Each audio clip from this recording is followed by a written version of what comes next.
Hello दोस्तों, मैं cash आलम dynamic MIS में आपका स्वागत करता हूं।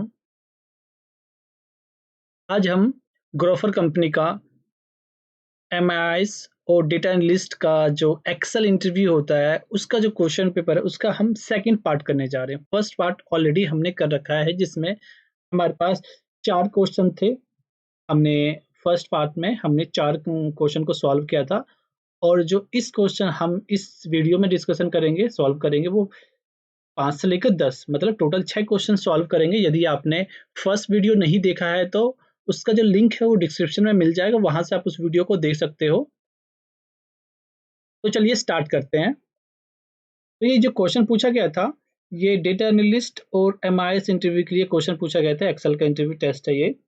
तो हमने ऑलरेडी 4 क्वेश्चन हम सॉल्व कर चुके थे और ये वीडियो भी है अवेलेबल। अब चलते हैं 5वें क्वेश्चन की तरफ। 5वां क्वेश्चन क्या कहता है और इसको हम कैसे सॉल्व कर सकते हैं, राइट। तो सबसे पहले क्वेश्चन पढ़ते हैं। क्वेश्चन क्या कहता है? A small company is shutting down and its India operations and wants to retach all its employee. It has two option retirement payout. मतलब एक कोई छोटी सी कंपनी है जो अपने मतलब वो डाउन बंद होने जा रही है, वो अपने एम्प्लॉय को निकालने जा रही है।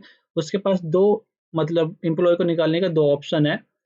पहला ऑप्शन जो है, first 1 month salary to the employ for each year till retirement, मतलब जब तक अभी से लेकर, जैसे अगर आज वो है और उसका 60 साल बाद रिटायरमेंट हो रहा है, तब तक पर मंथ उसको एक सैलरी दी जाए। पर मंथ की सैलरी दी जाए हर साल। अगर अब मेरा 20 साल का बचा हुआ है तो 20 साल तक मुझे हर महीने 1 महीने की सैलरी मिले जाए 20 साल तक।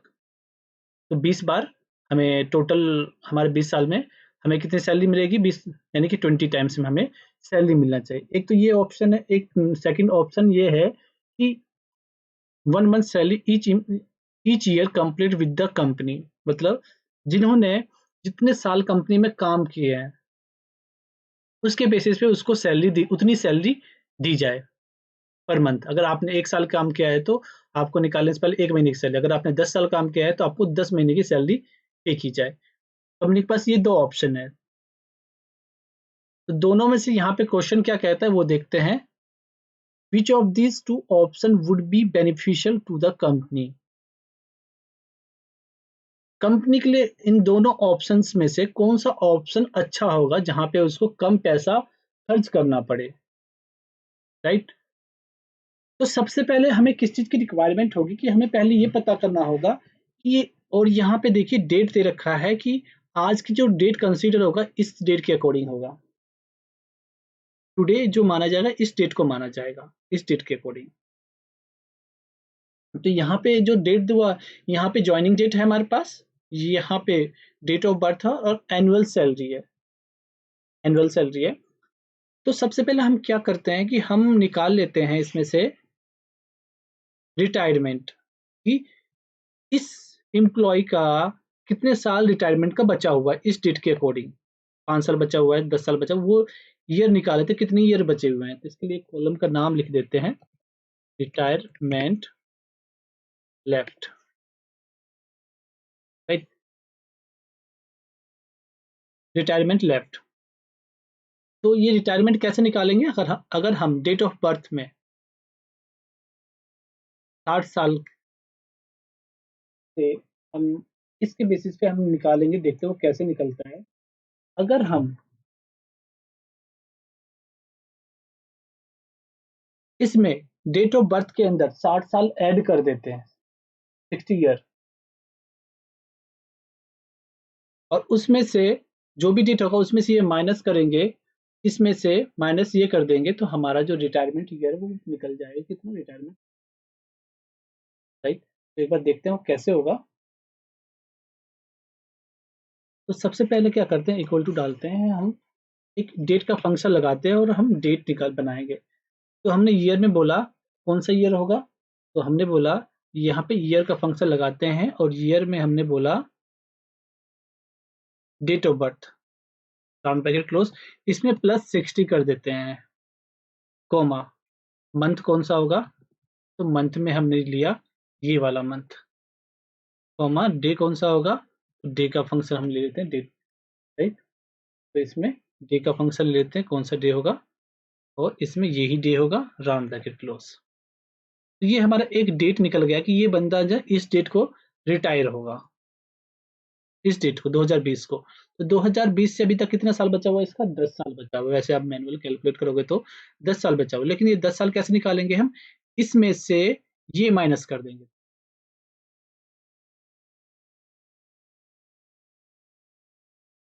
राइट। तो हम क्या करते हैं,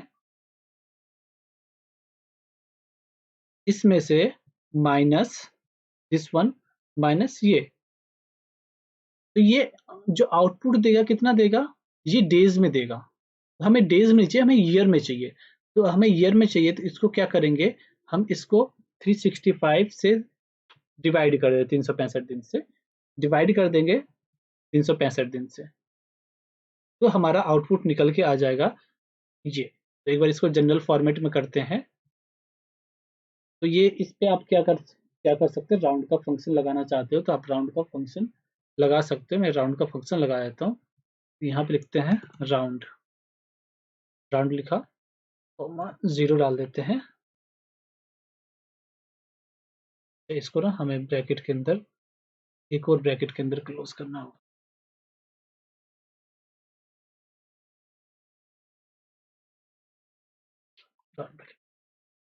ठीक है, तो ये 10 साल हो गया हमारा, तो ये कैलकुलेट हुआ 10 ईयर्स। एक तो हमने ये निकाल लिया, एक ये निकाल लिया ईयर ऑफ एक्सपीरियंस, मतलब उसने जब से ज्वाइन किया और इस डेट के अकॉर्डिंग इसका एक्सपीरियंस है वो कितने साल का होता है। क्योंकि हमें यहाँ पे जो बोला गया था, इन ये दो ऑप्शन, इन दोनों मेथड में से कौन सा बेस्ट होता है। एक ये भी निकाल लेते हैं कि हमारा उस इस एम्प्लॉय का जो टोटल ईयर ऑफ एक्सपीरियंस है वो कितना होगा।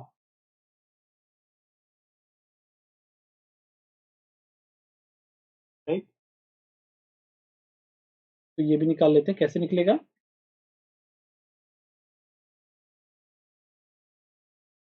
तो क्या करते हैं, इक्वल टू डालते हैं, और हम आज की डेट में से माइनस कर देते हैं ये वाली डेट।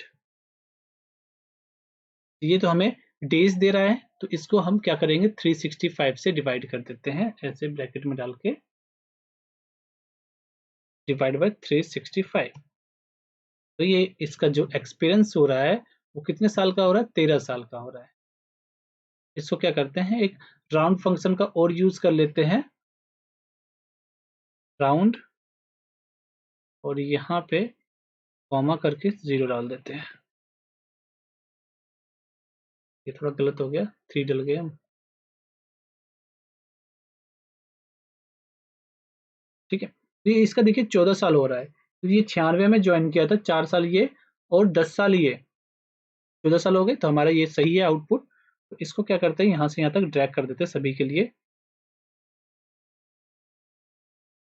तो यहाँ पे कहीं एरर आ रहा है, देखते हैं इसका, ये एरर क्यों दे रहा है। अच्छा, हमारा जो फॉर्मूला है ना, हमारा फ्रीज, हमने फॉर्मूला को फ्रीज नहीं किया था जिसकी वजह से ये इश्यू हो रहा है। तो इसको लॉक कर देते हैं F4 से, इसको लॉक कर दिया हमने। और एक चीज और लॉक करना होगा, यहाँ पे भी इसको लॉक करना होगा। इन दोनों को लॉक कर दिया हमने, तो ड्रैग कर दिया। राइट। यहाँ पे भी देख लेते हैं, ये कहीं और, अच्छा हमने गलत, यहाँ पे ना हमने जो लॉक किया है वो गलत कर दिया। यहाँ पे देखिए लॉक, इसको करना था हमें लॉक, इस वाले को। ठीक है, इसको लॉक करते हैं F4 से और इसको अनलॉक कर देते हैं।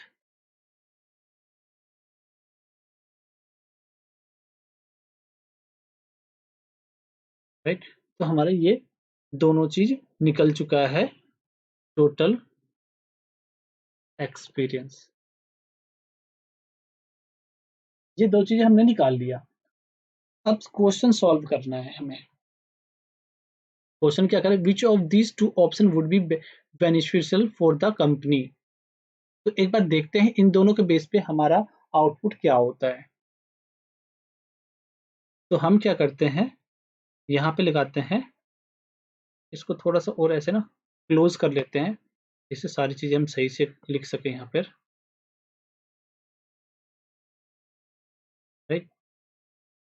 यहाँ पे लिखते हैं ऑप्शन 1 के बेस पे हमारा आउटपुट क्या आ रहा है। तो आउटपुट निकालने के लिए हमें क्या करना, टोटल सम चाहिए इन सब सैलरी का, और इसके अकॉर्डिंग जो हमें पहला क्वेश्चन क्या बोल रहा है ये, तो क्या करते हैं, इक्वल टू डालते हैं, और यहाँ पे हमें क्या करना होगा, इनका सम निकालना होगा और इसको मल्टीप्लाई करना है नंबर ऑफ ईयर से, क्योंकि एक महीने की सैलरी निकालेंगे इसमें से और उसको मल्टीप्लाई कर देंगे इससे, रिटायरमेंट से। तो यहाँ पे सम करते हैं, सम किसका, सैलरी का sum, round bracket close, divided by 12। 12 से क्यों करेंगे, इसका पर मंथ निकालना है सैलरी, तो पर मंथ सैलरी ये बन रही है, और इसको मल्टीप्लाई कर देंगे किससे, हम कर देंगे इससे, ईयर्स, रिटायरमेंट से। तो सम, इसका सम, राउंड ब्रैकेट क्लोज, और एंटर मारते हैं। तो इसको थोड़ा सा एक्सपेंड कर लेते हैं। तो ये काफी बड़ा अमाउंट आ रहा है, तो हमें थोड़ा सा समझ नहीं आ रहा है, काफी बड़ा हो गया, तो इसको हम क्या करते हैं, 1 करोड़ से डिवाइड कर देते हैं। 1 करोड़ से डिवाइड करने के बाद है ना, थोड़ा सा हमें सही क्लियर अमाउंट आएगा, 2, 3, 4, 5, 6, 7, ठीक है, 545 करोड़। ऑप्शन 1 के बेस पे हमें जो खर्च करना होगा कंपनी को, 545 करोड़ खर्च। अब सेकंड ऑप्शन के देखते हैं वो क्या बोलता है, ऑप्शन 2। तो ऑप्शन 2 हमें क्या है, ईयर ऑफ एक्सपीरियंस के बेस पे निकालते हैं, इसमें कितना आउटपुट देता है। तो यहाँ पे भी लिखते हैं सम, इसका sum, round bracket close, divided by 12, और इसी को फिर क्या करेंगे, इससे ईयर से मल्टीप्लाई कर देंगे, और यहाँ पे डालते हैं मल्टीप्लाई बाय सम ऑफ ये, राउंड ब्रैकेट क्लोज। ये आ गया आउटपुट। एक बार इसको थोड़ा सा एक्सपेंड कर लेते हैं, और एक्सपेंड करना होगा, ये आ गया। अब इसको डिवाइडेड बाय किससे कर देते हैं, 1 करोड़ से कर देते हैं, जिससे हमारा पता चल जाए कि कितना आउटपुट है। यहाँ पे देखिए 614 करोड़ है, वो खर्च करना होंगे ऑप्शन 2 के बेस पे, और ऑप्शन 1 के बेस पे हमें खर्च करना होगा 545 करोड़। तो कंपनी के लिए कौन सा बेनिफिट है, सबसे लोएस्ट पे आउट ये वाला है, ऑप्शन 1। तो हमारा ऑप्शन 1 होगा, वो आंसर होगा फर्स्ट क्वेश्चन का। क्वेश्चन 1,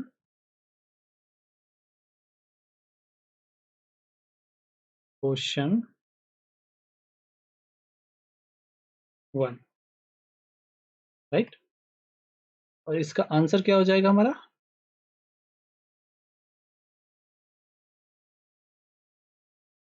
तो यहाँ पे मर्ज करके डाल देते हैं, option 1 is the best for company. पहला क्वेश्चन हो गया। सेकंड क्वेश्चन क्या बोल रहा है, अब यहाँ पे for this two option more employ are benefited, मतलब कौन से ऑप्शन में, मतलब इन दोनों में से कौन से ऑप्शन में ज्यादा एम्प्लॉय को बेनिफिट होगा। तो यहाँ से तो हमें पता ही चल गया है कि हमारा कौन से एम्प्लॉय को ज्यादा बेनिफिट मिल रहा है इससे,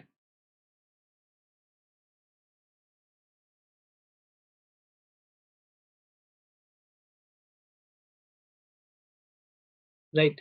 तो अब देखते हैं इसका क्या करते हैं हमें, यही हमारा सेकंड होगा, सेकंड वाला जो ऑप्शन है वो इसका आंसर होगा।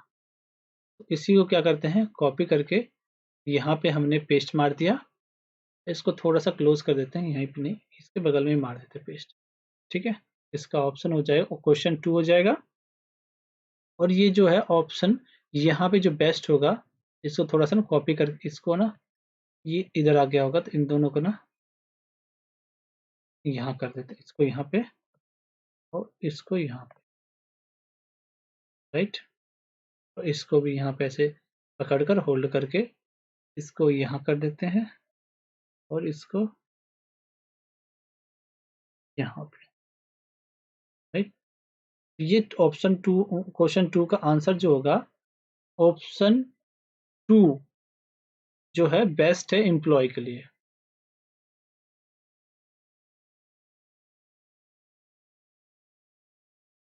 और तीसरे क्वेश्चन की बात करते हैं, तो तीसरे क्वेश्चन में क्या कह रहा है, which of this two option is more benefited for the most senior management, जिसकी सैलरी इतने पर एनम है। तो अब देखते हैं इन दोनों के बेस पे हमारा तीसरा आंसर कौन सा निकल के आता है।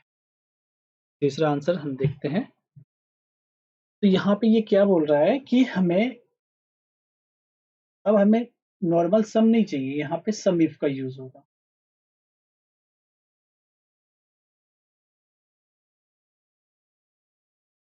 ठीक है, तो यहाँ पे सम इफ का यूज होगा। तो कैसे करेंगे सम इफ का, तो यहाँ पे जो जहां जहां पे हमने सम लगाए वहां पे सम इफ लगाना होगा। तो इक्वल टू डालते हैं सम इफ्स, तो सम रेंज तो हमारा ये होगा, कॉमा क्राइटेरिया रेंज कौन सा हो जाएगा हमारा, उसने क्या बोला है, जिसकी सैलरी ग्रेटर देन 70,000, तो क्राइटेरिया रेंज भी यही हो जाएगा। और कॉमा देके ग्रेटर देन हम डालेंगे 7 lakh, round bracket close. Right, तो ये हमें आउटपुट दिया इतना।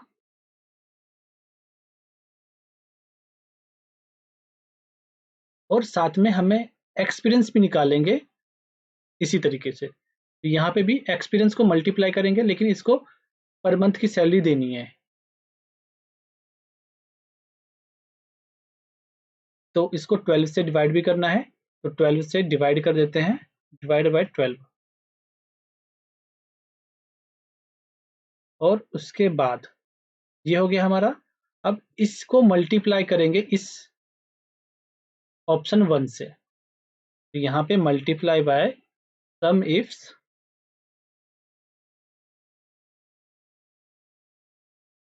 ठीक है, सम रेंज तो हमारा ये होगा, कॉमा क्राइटेरिया रेंज हमारा ये हो जाएगा, क्योंकि यहाँ पे यहीं पे इसी के बेस से हमें काउंटिंग निकाल है इक्वल, तो हमने बोला greater than 7 lakh, round bracket. और अब एंटर मारते हैं, तो यहाँ पे देखते हैं हमने कुछ गलत कर दिया है। अच्छा, ये डबल कोट्स के अंदर यहाँ आना था, तो ये आउटपुट निकल के आया है। तो सीनियर मैनेजमेंट को 16 करोड़ दिए जा रहे हैं ऑप्शन वन के बेस पे। और ऑप्शन टू के बेस पे देखते हैं कैसे होगा, तो इसी को मैं कॉपी करता हूँ और यहाँ पे मैंने पेस्ट कर दिया। ठीक है, अब देखते हैं, बस थोड़ा सा मॉडिफाई करना होगा। ये क्या करते हैं, इसको उठा के यहाँ कर देते हैं, इसको भी उठा के यहाँ पे, इसको भी उठा के यहाँ पे, नहीं नहीं,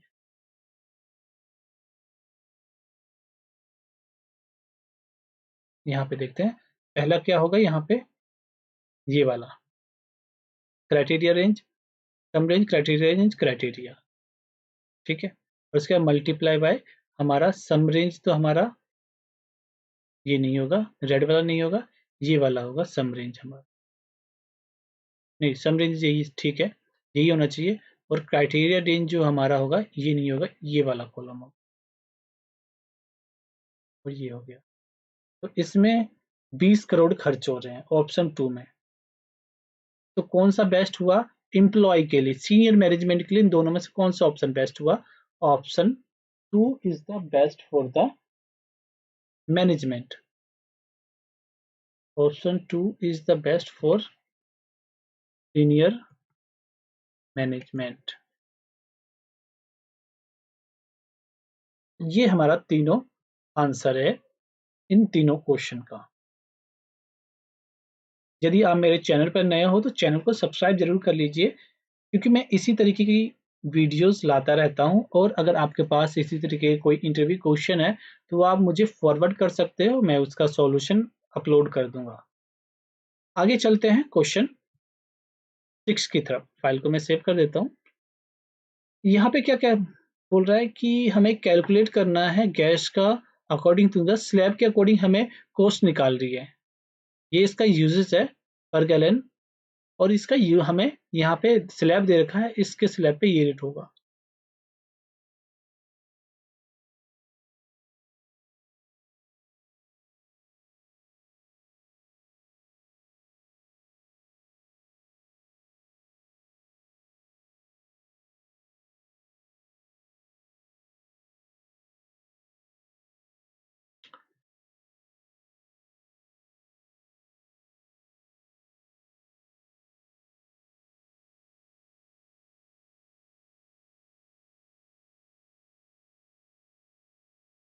तो इसमें क्या करना है हमें, calculate the cost of gas in gallon according to the slab given in the slab below.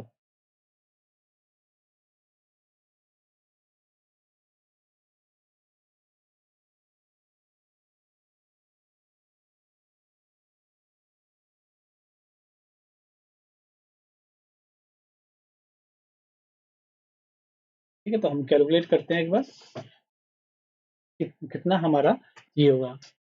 हमारा ये स्लैब दे रखा है 1000 से 1 से लेकर 500 के बीच में, हमारा जो रेट लगेगा 23, और उससे ज़्यादा यूज़ करते हो तो आपका जो रेट लगेगा 20 रुपये, और उससे भी ज़्यादा यूज़ करते हो तो 15 रुपये।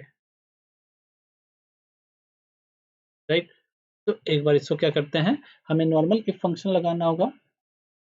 If this one is greater than 1000,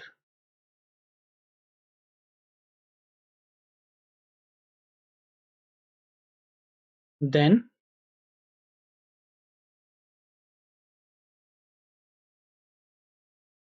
this one multiply by 2015। 15 से मल्टीप्लाई होगा, 1000 से ज़्यादा यूज़ करते हो तो 15 का रेट लगेगा, कॉमा इफ ये चीज़ अगर ग्रेटर देन होता है 500, देन क्या रेट लगेगा, जो हमें 20 रुपीज़ लगेगा। और नहीं तो इससे कम होता है तो क्या लगेगा आपका, 25 रुपये पर gallon. Round bracket close, round bracket close. ये हमारा हो गया।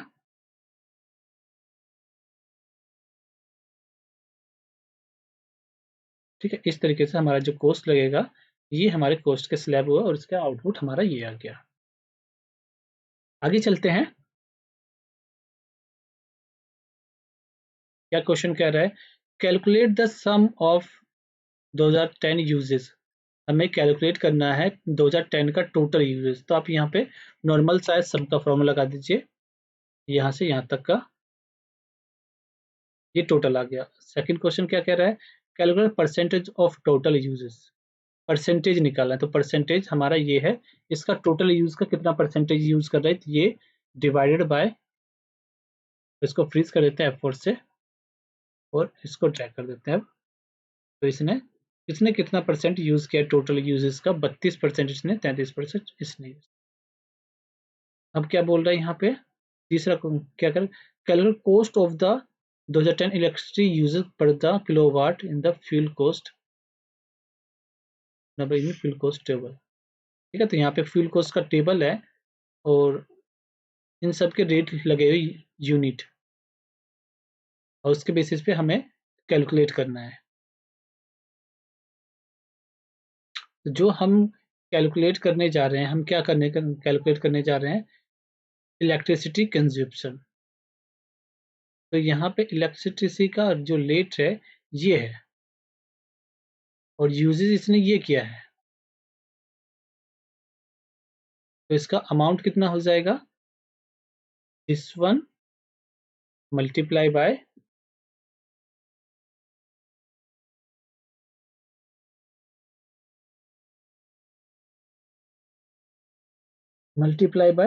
इससे हो जाएगा, तो हमारा ये आउटपुट निकल जाएगा। ये नहीं, इसको मल्टीप्लाई करना है ना, ये है, ये हमारा कॉस्ट हो जाएगा।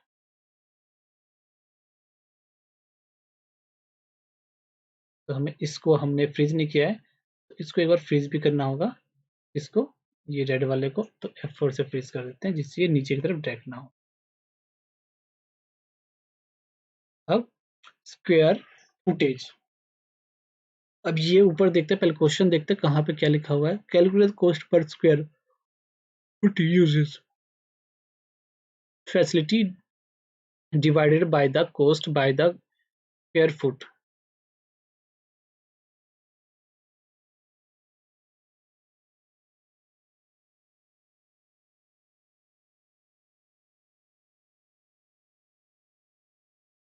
इसके अंदर हमारे पास स्क्वायर फुट का डेटा डला हुआ था, हमें उसका यूजेस निकालना था, तो मैं गलती से उसको डिलीट कर दिया है।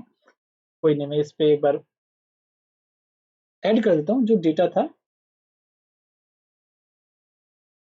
तो हमारे पास जो डेटा था यहाँ पर, वो मैं आपको राइट कर देता हूँ। क्या है, 256,259.683, पहला ये था। दूसरा जो है हमारा 24330113073957410680, और ये था 77416, राइट। अब ये हमें पर स्क्वायर फुट निकालना है, यूज कितना हुआ पर स्क्वायर फीट पे। हमारा स्क्वायर एरिया ये है, और पर स्क्वायर फीट निकालने के लिए हमें सिंपल से क्या करना होगा, यूजेस को, जो कॉस्ट आया है उसका कॉस्ट को पर स्क्वायर के निकालने के लिए हमने, ये हमारा कॉस्ट है, इस कॉस्ट को स्क्वायर से डिवाइड करें स्क्वायर फुट, तो हमारा पर स्क्वायर जो है ये कॉस्ट आया है यूज का।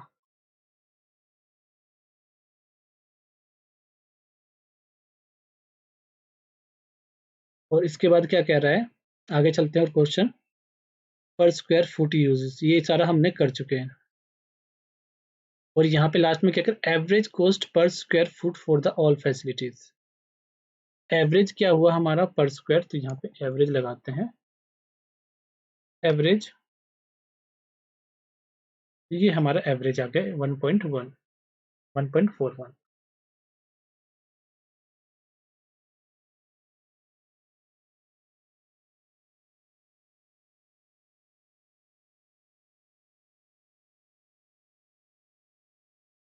अब चलते हैं अगले नेक्स्ट क्वेश्चन की तरफ चलते हैं। नहीं, इसमें और भी क्वेश्चन है मुझे जहाँ तक लगता है। Create a pie chart that illustrates the percentage of total users for each facility.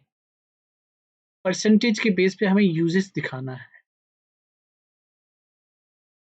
Percentage of total users for each facility.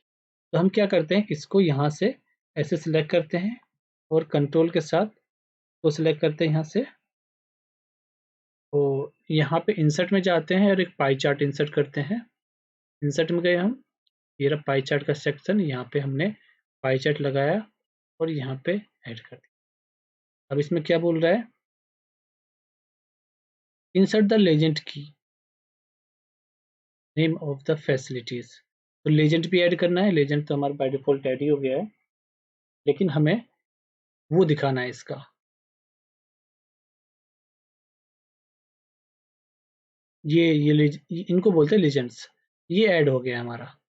और इसके बाद format chart to the percentage value display for each wedges of chart, तो हमें इसका percentage भी देना है। तो इसको क्या बोलते हैं, डेटा लेबल बोलते हैं। राइट क्लिक करोगे, यहाँ पे जाओगे, तो यहाँ पे डेटा लेबल ऐड कर दीजिए इस पे, ये डेटा लेबल आ जाएगा। तो डेटा लेबल भी ऐड हो गया हमारा। और कुछ कहना था इसके अंदर, create a pie chart illustrate the percentage of total uses for facilities. इसका नाम देना चाहो अब दे सकते हो, यहाँ पे आई थिंक नाम का तो कुछ नाम नहीं। ठीक है, ये क्वेश्चन हो गया। आगे चलते हैं आठवें क्वेश्चन की तरफ। तो आठवां क्वेश्चन क्या कहता है हमें, grade score in a table to basis the below।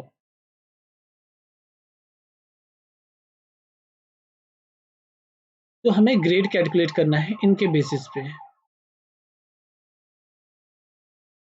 तो यहाँ पे कंडीशन इफ कंडीशन नहीं होगा, नॉर्मल सा वो इफ कंडीशन ही लगा लेते हैं यहाँ पर, जैसा आपने अभी तक किया होगा। तो क्या करते हैं, equal to if this one is greater than 89 हो तो हमारा कौन सा हो, ई स्लैब हो, comma if this one is greater than हो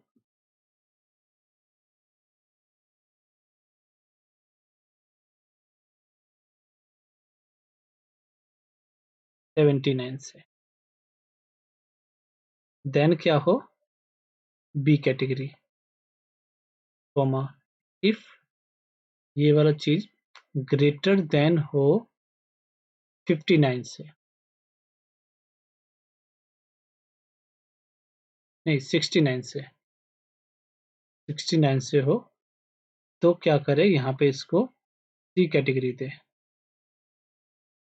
नहीं तो if this one is greater then 59, greater than 59 हो तो क्या करे, इसको डी कैटेगरी दे, और कोमा लेस देन हो तो ये कौन सा दे हमें, एफ कैटेगरी। यहाँ पे ई नहीं लिखा हुआ है, एफ होना चाहिए था, कोई नहीं, हम एफ दे देते हैं और सारे ब्रैकेट्स क्लोज कर देते हैं। देखिए 60 के अंदर यहाँ पे ये क्या बताया है इसके अंदर, हाँ 60 के अंदर आएगा, 60 से 69 पे डी कैटेगरी आएगा, और नीचे तक ड्रैग कर देते हैं, नीचे लगता है ज़्यादा है, यहाँ से ड्रैग करते हैं, चेक कर लेते हैं किसी एक को, 47 73 सी के अंदर आना चाहिए, तो 73 हाँ बिल्कुल सी के अंदर आना चाहिए, 90 ए के अंदर आना चाहिए, बिल्कुल सही है, 80 वाला बी के अंदर आना चाहिए, हाँ बिल्कुल सही है। ये हो गया हमारा। आगे चलते हैं 9th क्वेश्चन की तरफ चलते हैं। अब यहाँ पे क्या कह रहा है देखिए थोड़ा सा, यहाँ पे जो क्वेश्चन जितने भी दिए हैं बहुत ही ट्रिकी दिए गए हैं, मतलब आपको फॉर्मूला ये नहीं बताया कि आपको क्या फॉर्मूला लगाना है, आपको ये आउटपुट निकालना है। तो ये जो क्वेश्चन जो पूछे जाते हैं ज्यादातर ये जो बिजनेस या डेटा एनालिस्ट होते हैं उस प्रोफाइल के लिए पूछे जाते हैं। तो यहाँ पे देखते हैं क्या बोल रहा है ये, calculate the total revenue using table 2, calculate the profit offer value if he is providing one item free on each dozen and he earn 10% on each product without any offer। मतलब वो अगर एक दर्जन वो बेचता है तो उस पे वो 10% उस पे कमाता है, लेकिन जब वो एक दर्जन बेचता है तो उस पे एक फ्री भी देता है। ठीक है, एक एक डोजन दिया तो उस पे एक आइटम फ्री देता है, समझ गए मेरी बात। यहाँ पे हमें वो कैलकुलेट करना है, पहले रिवेन्यू कैलकुलेट करना है कि हाँ वो कितना रेवेन्यू जनरेट कर रहा है इसके बेसिस पे।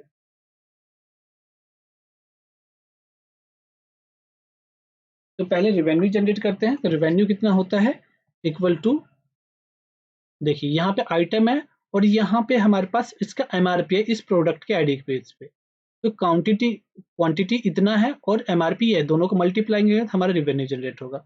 यहाँ पे वी लुकअप लगाते हैं, लुकअप वैल्यू ये दिया हमने, लुकअप टेबल इसको देते हैं, इसको फ्रीज कर देते हैं F4 से, कॉमा 2,0 राउंड ब्रैकेट क्लोज।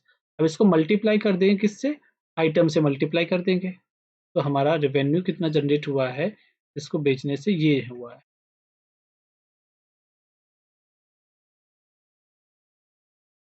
अब रिवेन्यू जनरेट तो हमने कर लिया कि table using calculate total revenue, लेकिन अब यहाँ पे जो प्रॉफिट और लॉस है वो निकालना है कि कैसे हो रहा है प्रॉफिट और लॉस।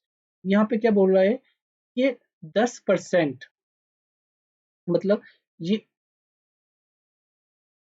मतलब अगर ये एक डोजन वन डोजन सोल्ड,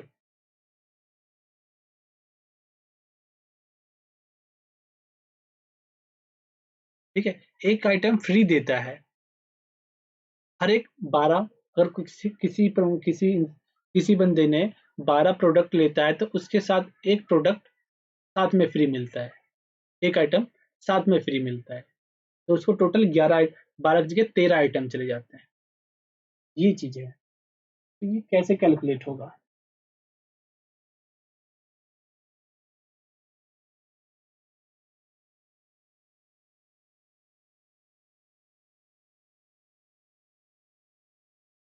ठीक है, तो सबसे पहले हमें यहाँ पे वो निकालना जो फ्री वाला आइटम है, मतलब प्रॉफिट कितना जनरेट कर रहा है ये। प्रॉफिट कैसे निकलेगा? हमने जो बेचा है, अगर किस हमने 12 केले बेचे हैं, अगर ये मान लीजिए हमारे 122 यूनिट है, तो उसमें हमें फ्री भी देते हैं हर एक उस यूनिट पे, वो भी हमें निकालना होगा, उसमें से माइनस करना होगा इस टोटल में से, और उस पे भी इस टोटल में से जो आइटम हमने निकाला है, जो सेल किया है, उसमें से हम माइनस करेंगे पर डॉजन का। मतलब मैंने क्या किया है, यहाँ पे निकालते हैं राउंड डाउन। ठीक है, फंक्शन लगाते हैं, ये डिवाइडेड बाय 12 और कॉमा जीरो कर देते हैं, जीरो राउंड ब्रैकेट क्लोज। ठीक है, तो इस पे जो कंपनी को ना 10 आइटम फ्री गए हैं, 120 क्वांटिटी इसने सेल किया है, और 120 में से 10 फ्री गया है। तो 10 फ्री गया उसका तो कौन कॉस्ट तो जो होगा नहीं, प्रॉफिट तो नहीं निकालेंगे उस पे। हमें इस 10 को कम करके और जो हमने बेचा है उस पे हमें वो जनरेट करना होगा। तो इस पे क्या करते हैं, इसको कॉपी कर लेते हैं और इसको मल्टीप्लाई कर देते हैं किससे? अब इसमें से पहले माइनस भी करेंगे, ये इक्वल टू डालते हैं, ये पेस्ट कर दिया और इसमें से माइनस कर देते हैं हम। तो हम क्या करते हैं, ये वाला कॉलम जो है हमारा, इसी का इसी से माइनस कर देंगे, तो हमारा कितना बच जाएगा, क्वांटिटी वो बच जाएगा। 112 क्वांटिटी बची है, जिस पे हमें रेवेन्यू, और उस पे हम कितना कमाते हैं, हमें जो कंपनी जो कमाती है 10% कमाती है इस पे।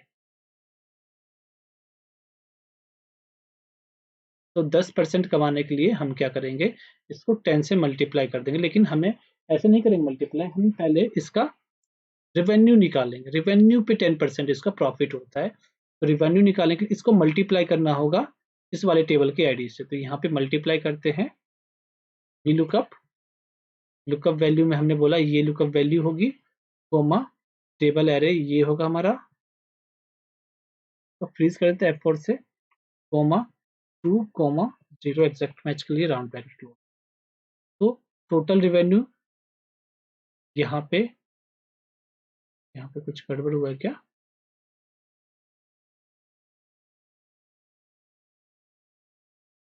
अच्छा, यहाँ पे हमने ना इसको ब्रैकेट के अंदर क्लोज नहीं किया, ये ब्रैकेट के अंदर क्लोज कर देते हैं। ठीक है, ये इसने प्रॉफिट, ये टोटल रिवेन्यू जनरेट हुआ है। अब इस पे हम क्या करेंगे, हम इसका 10% निकाल, 10%, ये प्रॉफिट जनरेट हुआ है इसका इस पे।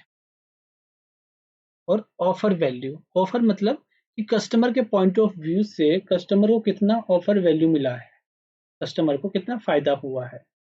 कस्टमर को क्या फायदा हुआ है, 12, मतलब 12 कोई प्रोडक्ट ले रहा है तो उस पर एक प्रोडक्ट फ्री मिल रहा है, तो वो हमें निकालना है कि उसको कितना प्रॉफिट हो रहा है। तो यहाँ पे भी बस सेम वही लगेगा, यहाँ पे भी वही काम करना होगा।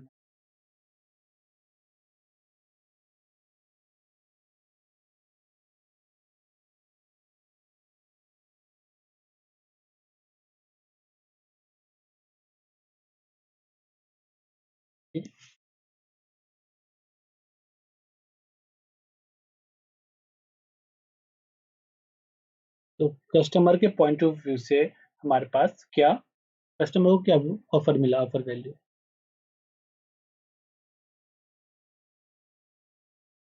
तो हमारा सिंपल सा है, जो हमने यहाँ पे राउंड फंक्शन यूज किया था और जो ये आउटपुट दे रहा था, ये हमारा कस्टमर के पॉइंट ऑफ व्यू से प्रॉफिट है।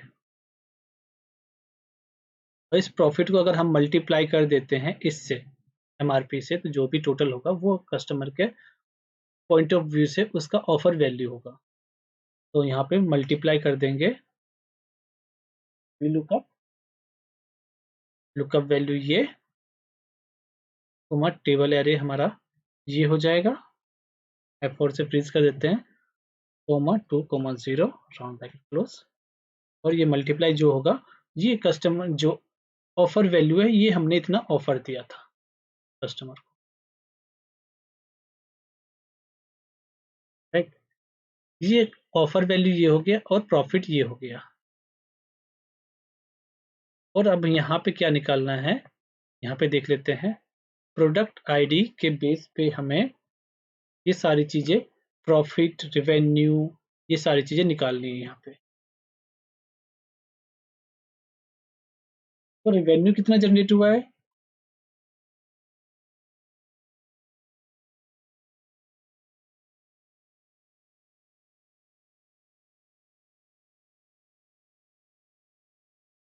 यहाँ पे लगाएंगे, क्या लगाएंगे हम, सम इफ का फॉर्मूला ही लगाएंगे। सम इफ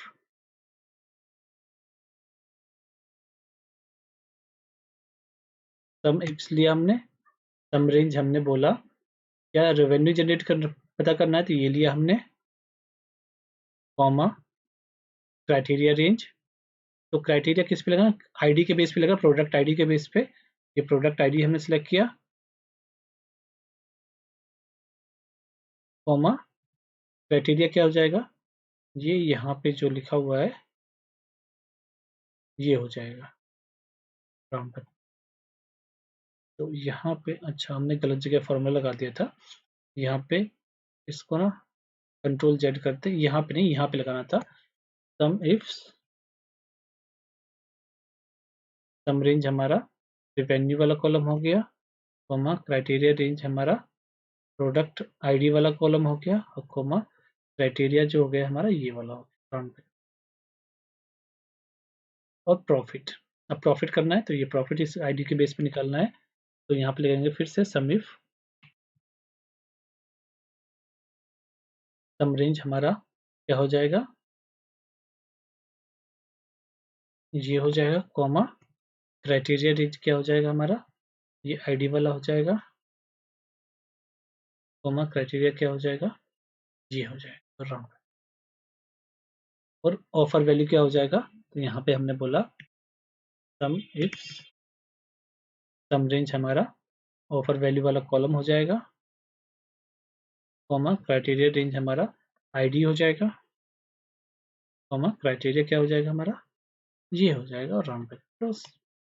तो इस तरीके से हमने 9th क्वेश्चन को सॉल्व कर लिया है।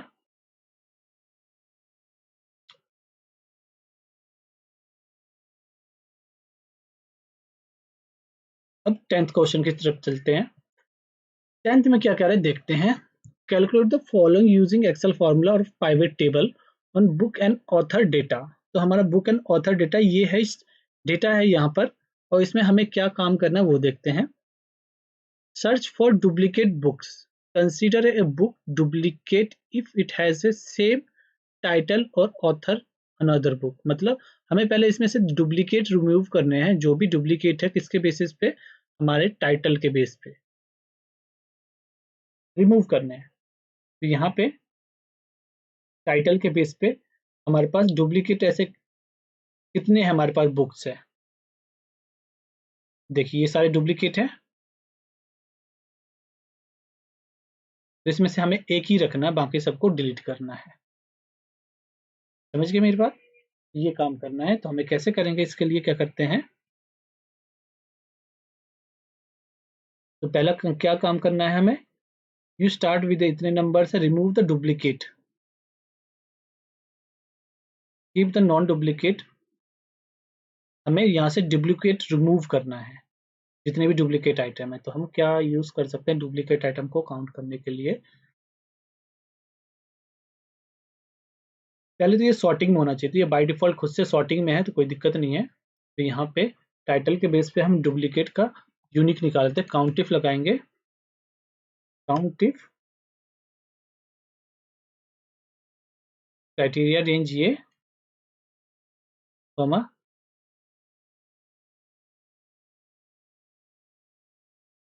क्राइटेरिया क्या हो जाएगा, ये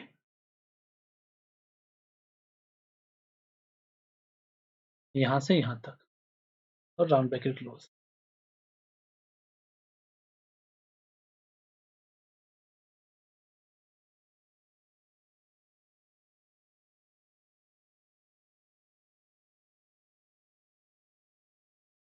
एक अब एरे में चला गया फंक्शन, कोई नहीं, एक बार इसको डिलीट कर देते हैं। एरे में चला गया, equal to count if criteria range, comma criteria, और इसको ड्रैग कर देते हैं यहाँ से यहाँ तक। तो हमारे पास हम क्या यहाँ पे रखेंगे, ओनली जहाँ पे 1 आ रहा है, जैसे 3 2 1, ये हमारा एक आइटम बच जाएगा यूनिक वाला, बाकी ये दो जो है हम डिलीट कर देंगे। तो हमें यूनिक डेटा ही रखना है। तो यहाँ से क्या करते हैं, हम 1 को छोड़कर जितने भी आ रहे हैं सबको डिलीट मार देते हैं। लेकिन यहाँ पे देखिए एक चीज और ध्यान देने वाली बात है कि यहाँ पे क्या बोल रहा है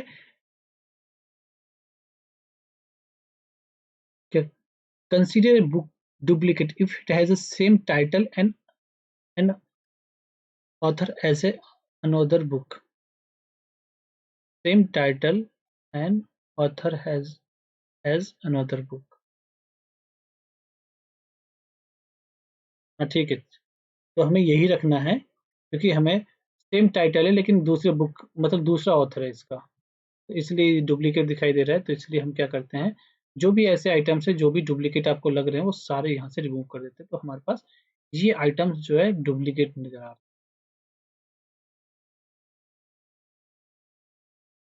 यहाँ से लेकर यहाँ तक जितने भी आइटम है हम वो डुप्लीकेट जो है उसको रिमूव कर देते हैं टाइटल में। तो हमारे पास 300 कुछ आइटम थे, अब हमारे पास कितने बचे हैं, 1300 थे, अब 1200 बचे हैं हमारे पास यूनिक आइटम, राइट।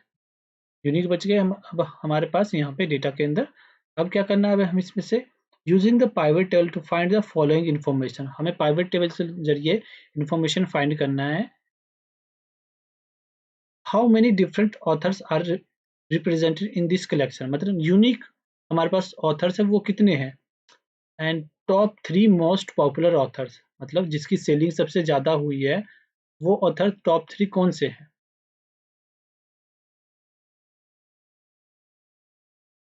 क्या करेंगे इसके लिए, हम इस डेटा पे बेस पे हम एक पाइवेट टेबल लगाएंगे। क्या करेंगे, यहाँ पे हमने इंसर्ट में गए, पाइवेट टेबल,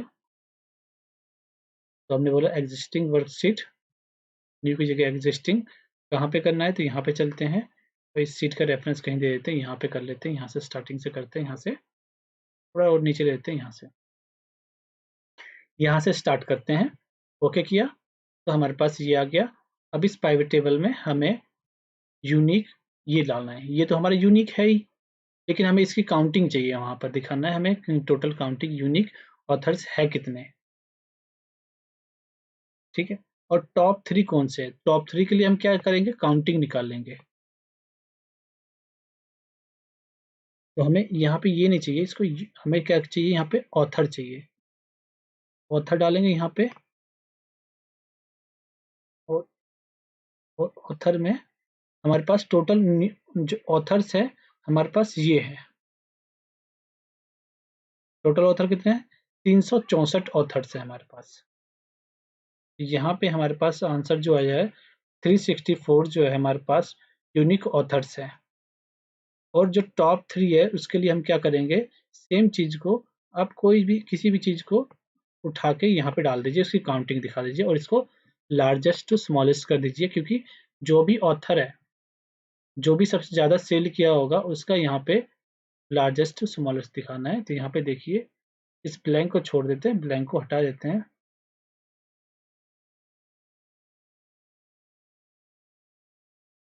चलते हैं, इस ब्लैंक को हटा देते हैं, राइट। तो हमारे पास जो ये टॉप 3 जो ऑथर है ये हैं जो सबसे ज्यादा सेलिंग कर रहे हैं, राइट। अब सेकंड क्वेश्चन कहता है how many authors with the most of the books in our collection.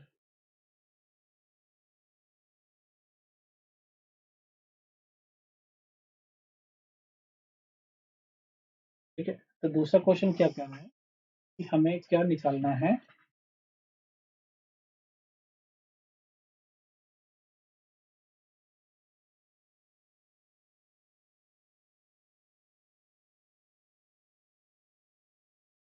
How many, यहाँ पे who are the top 3 most popular author. ठीक है, who are the author most number of book in the our collection.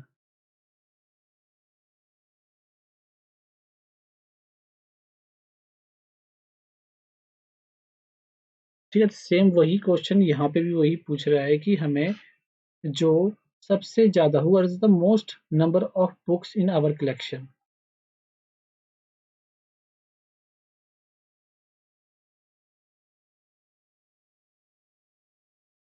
ये क्या करना होगा ना, ये भी क्वेश्चन ऑलमोस्ट सेम ही है। तो इसके लिए भी आप प्राइवेट टेबल क्रिएट करके आप ये दिखाना चाहते हो दिखा सकते हो, लेकिन यहाँ पे हाँ, दिखाना मैंडेटरी होता है, क्योंकि आप जब तक कहीं से अलग से नहीं दिखाओगे पता कैसे चलेगा कि हाँ आपने क्या क्या काम किया है। तो इसके लिए हम क्या करते हैं, इसको थोड़ा सा और एक्सपेंड कर देते हैं यहाँ पे। राइट, तो हमारे पास जो टॉप में आते हैं ना, यही ऑथर्स है जो सबसे ज्यादा कलेक्शन है, बुक ऑफ कलेक्शन है। उसके बाद क्या कह रहा है, how many books were purchase in January month and Feb January and February.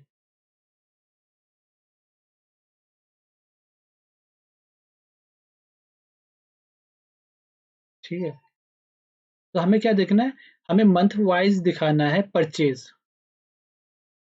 हमने जो पाइवट टेबल कॉपी कर रखा है इसी को यहाँ पे पेस्ट कर देते हैं। अभी क्या दिखाना है, मंथ वाइज दिखाना है, तो इसको हटा देते हैं यहाँ से ये सारी चीजें। और ये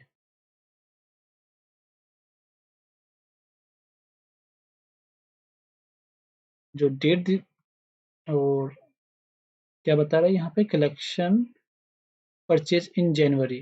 तो यहाँ पे जो परचेज डेट है, आई थिंक उसको जो उस डेट को जो बोलते हैं ACQ डेट। ठीक है, इस डेट को ही बोलते हैं परचेज डेट। ठीक है, तो हमें इसके अकॉर्डिंग हमें दिखाना है।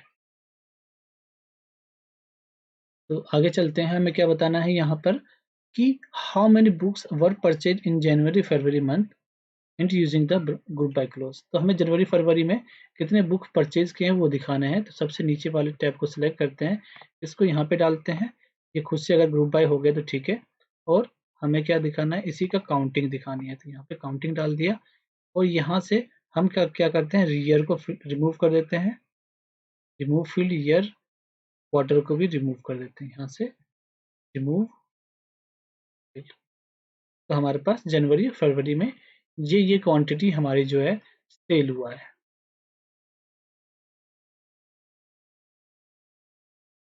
ठीक है, और तीसरा हो गया, how many unique books do we have in each of 4 category.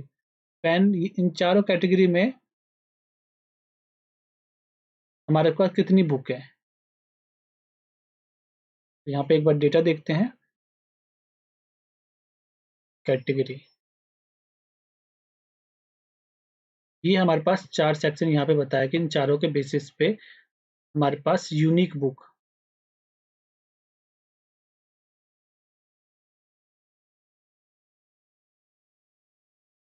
तो हमारे पास यूनिक ही है, और इनके बेस पे इनको इसकी काउंटिंग चाहिए इनको। राइट,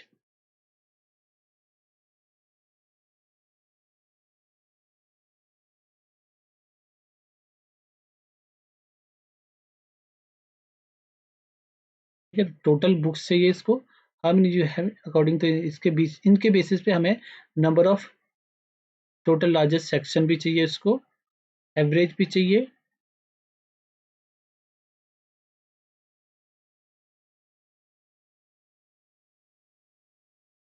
ठीक है, तो यहाँ पे चेकआउट देख लेते हैं।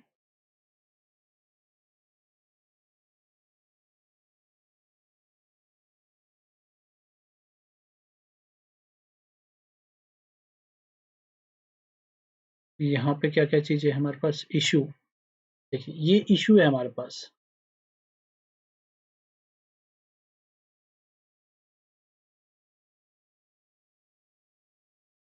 ठीक है, इतने बुक इशू हुए हैं, राइट। क्वेश्चन की तरफ चलते हैं और यहाँ पे क्या क्वेश्चन क्या क्या था हमारे पास। यहाँ पे स्टार्टिंग में चलते हैं, पहले तीसरा क्वेश्चन एक बार देख लेते हैं कि how many books were purchase in January February. ठीक है, तो ये बुक है, लेकिन हमें ये नहीं निकालना है, हमें साथ में इसका बुक की क्वांटिटी दे रखी है, तो हमें जो कितना इशू हुआ है वो दिखाना है। तो यहाँ पे इसको निकाल के और यहाँ पे इस चीज़ का इशू डाल देते हैं कि यहाँ पे जनवरी में इतने बुक इशू हैं, फरवरी में इतने बुक इशू हैं।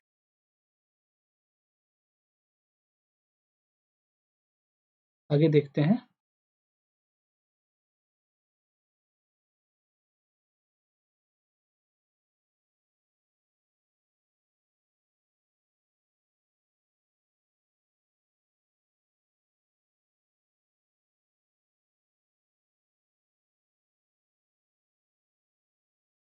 आगे क्या बच गया हमारे पास, हाँ ये कर रहे थे, तो इस पाइवट टेबल को कॉपी करके इसी के बेस पे हम बनाते हैं अगला रिपोर्ट। पेस्ट कर दिया इसको। अब यहाँ पे क्या क्या चीज़ हमें बोल रहा है ये, इस बीच वाले पार्ट को ना हम क्या करते हैं, हाइड कर देते हैं यहाँ से लेकर यहाँ तक, जिससे हमारे पास ज़्यादा पेसेज रहे, दिखाई दे कि हमें इस वाले क्वेश्चन में क्या कर रहे हैं। हाइड कर देते हैं इसको, चलते हैं। How many unique book do we have in each of the 4 category. तो ये हमें बुक की कैटेगरी के अकॉर्डिंग यहाँ पे चलते हैं। ये कौन सा कैटेगरी है हमारा, ये LOC, इसको यहाँ डालते हैं, तो यहाँ से निकालते हैं, राइट। उसके बाद क्या बच जाता है हमारे पास, बुक। यहाँ पे क्या, हाउ मेनी यूनिक बुक, तो यूनिक बुक की काउंटिंग कैसे निकलेगी, नॉर्मली हम यहाँ पे इसका काउंटिंग डाल देंगे, इसका की काउंटिंग डाल देंगे, पहले डाल देते हैं। ठीक है, यूनिक बुक तो हमारे पास इतने हैं और टोटल बुक्स जो है, यूनिक बुक की काउंटिंग ये है और टोटल बुक्स हमारे पास है कितने, इतने हैं हमारे पास। और इसमें क्या पूछ रहा है, एवरेज के बाद पूछ रहा है what is the section of average number of issue, how many times were each checkout. Average checkout निकालना है। एवरेज चेकआउट जो है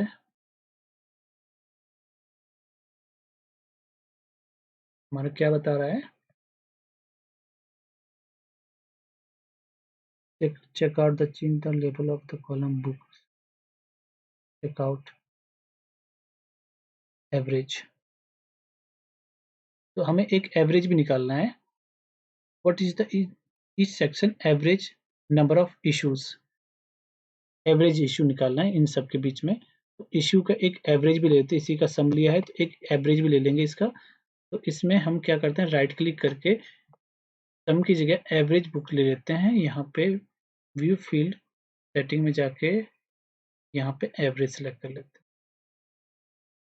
ठीक है, अब यहाँ पे ये बोल रहा है क्या क्या चीज़ें चेंजेस करने हैं, तो हमें यहाँ पे बोल रहा है number of issue as average title checkout,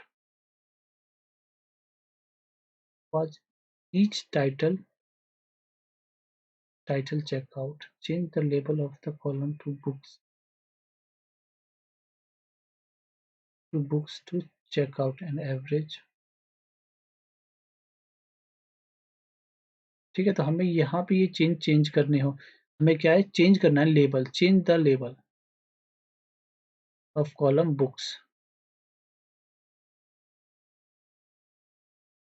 तो हमारे पास इसको करना है बुक्स में,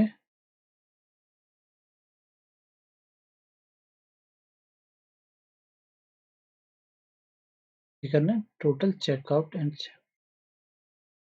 तो यहाँ पे इसको टोटल बुक के अंदर कन्वर्ट करना है, इसको तो लिखना है बुक्स, इसको क्या करना है, चेकआउट करना है टोटल चेक आउट, और यहाँ पे क्या करना, average, average hash check out. और यहाँ पे क्या करना है, एवरेज फील्ड डेसिमल प्लेसेस पे, कितने डेसिमल, 2 डेसिमल प्लेस है, तो यहाँ पे देखिए डेसिमल प्लेसेस ज़्यादा आ रहा है, राइट क्लिक करके सेटिंग में जाते हैं और यहाँ पे नंबर फॉर्मेट में जाके जो डेसिमल प्लेसेस है वो कम कर देते हैं। तो सेटिंग में गए हम, ओपन हो रहा है, तो यहाँ पे नंबर में जाके इसका जो डेसिमल प्लेसेस है 2 कर देते हैं और ओके कर देते हैं। 2 डेसिमल प्लेस हो गया, तो ये हमारा आंसर हो गया। तो इस तरीके से हमने सारे क्वेश्चन को सॉल्व किया है। आई होप आप सबको ये पसंद आया होगा, और थोड़ा-सा टाइम ज़्यादा लग गया इस वजह से, क्योंकि यहाँ पे हमें क्वेश्चन को समझ-समझ के करना था। यानी कि हमें यहाँ पे ये नहीं है कि फॉर्मूला आउटपुट निकालना है, आउटपुट आपको ये बताया गया और आउटपुट कैसे निकालना है वो आपको बताया। यहाँ पे तो ये भी नहीं पता है कि आपको आउटपुट क्या निकालना है। आपको एक ट्रिक दिया गया, बस बताया गया आपको ये काम करना है। तो ये थोड़ा-सा है, ट्रिकी क्वेश्चन था। और इसका जो फर्स्ट पार्ट है वो ऑलरेडी मैंने अपलोड कर रखा है, तो आप उसको देख सकते हो। और यदि आपके पास इसी तरीके के इंटरव्यू क्वेश्चन है और आप चाहते हो इसके अंदर आप उसका सॉल्यूशन चाहते हो, तो आप मुझे ईमेल कर सकते हो दिए गए ईमेल आईडी पे। और इसी तरह के क्वेश्चंस और भी मैं पोस्ट करता रहूँगा, और हो सकता है इसके अंदर अगर आप कुछ लग रहा है कि मैंने कुछ गलत किया है, तो आप प्लीज़ कमेंट करके आप बता सकते हो कि यहाँ पे ये ऐसा नहीं, ऐसा होना चाहिए था, राइट? और चैनल को ज़रूर सब्सक्राइब कर लीजिए, क्योंकि आप अगर चैनल को सब्सक्राइब करते हो तो जो भी मैं इस तरीके की वीडियो जो डालता हूँ तो आपके पास आता है। और इससे क्या होता है, आप इसको प्रैक्टिस करोगे, आपके इंटरव्यू क्वेश्चन है वो जल्दी क्रैक हो जाएँगे। और साथ में इसका जो एक्सेल फाइल है वो लिंक के डिस्क्रिप्शन में मिल जाएगा, वहाँ से आप इस प्रैक्टिस करने के लिए आप इस एक्सेल फाइल को यूज़ कर सकते हो, राइट? तो आज के लिए बस इतना ही। Thank you for watching.